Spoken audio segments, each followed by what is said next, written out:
The Michael Jordan-Scottie Pippen duo is regarded as one of the best duos in NBA history, and some would argue is the pinnacle of what a duo should be. And for two guys who played their entire primes together, won numerous championships, built an NBA dynasty, it is pretty unfortunate all these years later to see both Jordan and Pippen drifting farther and farther apart. And for this Pippen vs. Jordan beef, it's a one-sided affair like you've never seen. As largely Michael Jordan remains positive, compliments Pippen, how impactful he was, how important he was, and how great of a teammate he was in Chicago.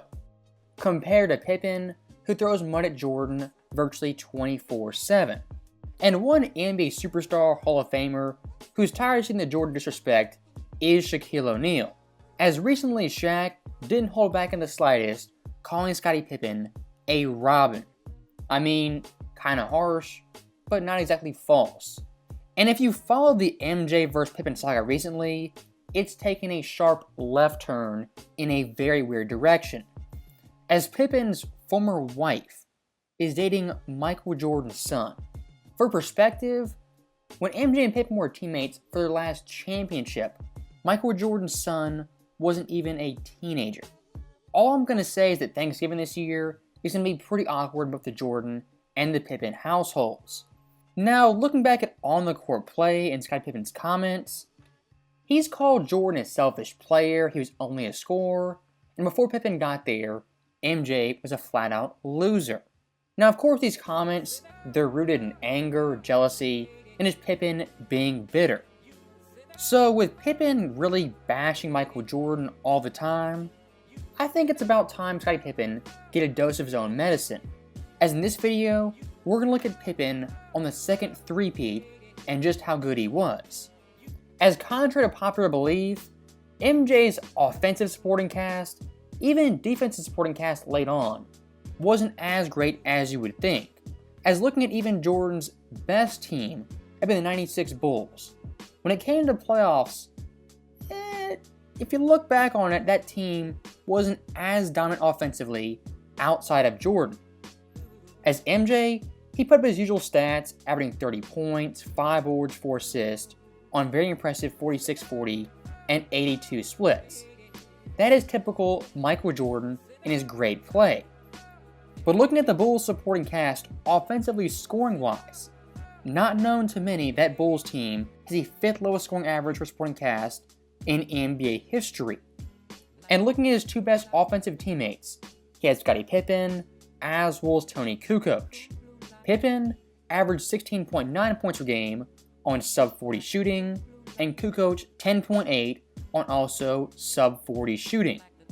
For Jordan's Bulls teammates, Pippen and Kukoc were the only two players in double figures. And pretty embarrassing, both Pippen and Kukoc combined didn't average as many points as Michael Jordan. And one thing I do really want to highlight is a massive drop-off in playoff play compared to the regular season, as Pippen went from 19 points on 46% shooting down to 17 on 39%. And Kukoc very similarly had a massive drop-off, going from 13 points on 49% shooting to 11 points on 39% shooting.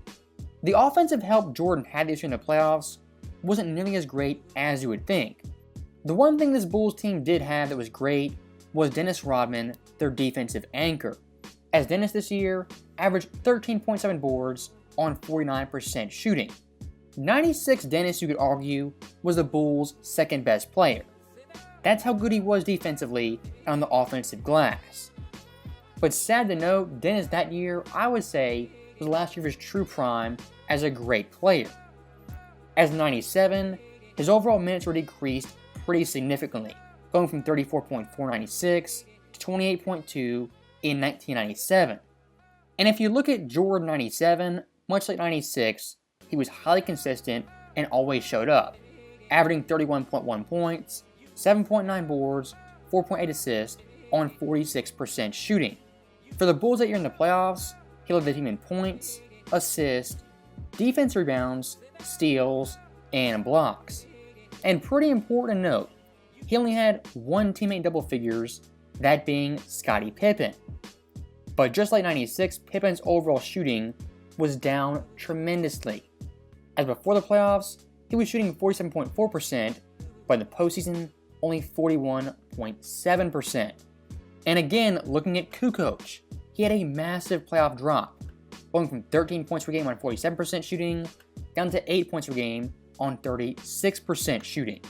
That's what I'm talking about with these Bulls teams and Jordan's offensive help, as both Pippen and Kukoc were highly inconsistent and not reliable, and the offensive load Jordan had to carry was much more than fans actually realize. And a quick comparison I do want to make is Pippen and Kukoc 97 compared to Wade and Bosh in 2014. As I'm talking about these players, two of these guys are propped up as great playoff guys, and the other two are discredited, downplayed, and even called old or washed. But looking at D. Wade in 2014, actually, he averaged 17.8 points on 50% shooting, and Chris Bosh 14.9 on 50.7% shooting. Comparing 2014 Wade, 2014 Bosh versus 97 Pippen, 97 Kukoc, take your pick of who's better, but I think Wade and Bosh as a supporting cast was actually more help. And looking at the entire Bulls team in 97, in all of NBA history, they have the second lowest supporting cast ever for a championship team. And looking at both Jordan and LeBron's two best teammates, you have Dwayne Wade from 2011 to 2014 versus Pippen from 96-98. If you compare these two players, again, Dwayne Wade is called washed old, while Scottie Pippen is propped up as a great teammate. But D. Wade actually averaged 25 and 4 on 48% shooting over those 4 years, compared to Pippen, who averaged 18, 7, and 5 on only 41% shooting. And both Pippen and Wade in this time period were in their late 20s, early 30s, and on the back end of their prime. And I think, objectively speaking, Dwayne Wade, at the very least, was better offensively, and I would heavily argue was the better overall number 2 option beside LeBron James compared to Pippen beside Jordan. But the funny thing is, Michael Jordan with Pippen on the back end of his prime went 3-0 in the finals, compared to LeBron with Wade, who went 2-2 and was embarrassed twice on the biggest stage. And looking at Pippen and Jordan's final championship, you have 1998. And I think this year above all else shows Jordan didn't have stacked super teams that were super overwhelming. As even with Pippen missing half the season, the Bulls won 60 plus games and the best record in the East. At that point, Chicago had the oldest roster in the NBA, and their big three were in their mid to late 30s. And looking at Dennis Rodman, he was highly inconsistent with his production on the court as well as off the court.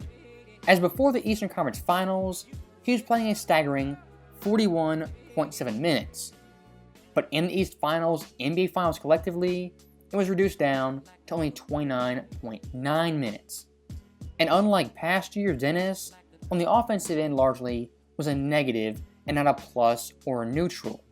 And looking at Jordan, at this point he was 35 and still averaging 32.4 points per game. And for his Bulls supporting cast, there was no teammate above 20 points per game. Meaning Michael Jordan for the entire playoff run was responsible for 34.8% of his Bulls' overall points. That in NBA history for a playoff run ranks second all time behind Jerry West. And for eventual NBA championship runs, ranks first by a mile. My overall point of this video is pretty simple. Second three-peat Pippen was kind of overrated and overvalued. As compared to the first three-peat, he wasn't nearly the athlete or defender. And even comparing 96 Pippen to 97-98, in 96, he was a much better overall player, as was defender. As just like Rodman by 98, he was running on fumes, injured, and a shell of himself. And making one last comparison, looking at the NBA Finals. Comparing Scottie Pippen to Dwayne Wade, it's pretty interesting, as Pitt from 96-98 in the NBA Finals averaged 17 points, 8 boards, 6 assists on 39-28 and 77 splits. Again, not bad, but not top 10 level like some people think. As looking at Dwayne Wade, from 2011 to 2014 in the NBA Finals, he averaged 21 points, 5 boards, 4 assists, on vastly superior 48-32 and 73 splits. Again, it is pretty funny how one of these players is called old and washed and quote-unquote not enough help. But a guy who plays alongside Jordan, shooting below 40% from the field, below 30% from 3, is propped up as this great offensive player who carried Jordan outside of scoring. As always, thank you guys for watching, hope you enjoyed it. I'll see you next time.